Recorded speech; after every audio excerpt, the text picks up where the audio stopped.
Beredar alun, baru-baru ini viral di media sosial, memperlihatkan seorang pengamen wanita keliling menyanyikan lagu dengan suara yang merdu di Karawang, Jawa Barat.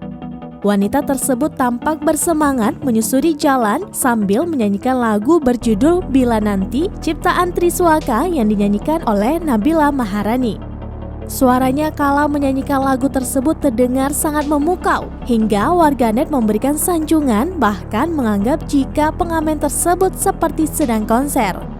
Video pengamen yang menyanyikan lagu Bila Nanti dengan merdu itu diunggah oleh akun Instagram @karawang_kekinian.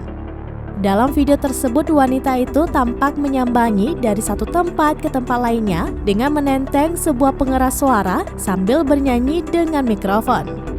Karena merdunya suara wanita tersebut, sejumlah warga sekitar pun langsung memberikan uang saat pengamen tersebut datang mendekati. Pengamen wanita ini begitu menikmati lagu yang dibawakannya hingga selesai.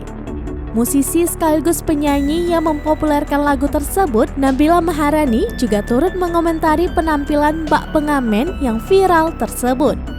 Saking merdunya suara penyanyi jalanan ini menjadi viral belum lama diunggah. Sejumlah warganet merasa terpukau dan memuji pengamen wanita tersebut.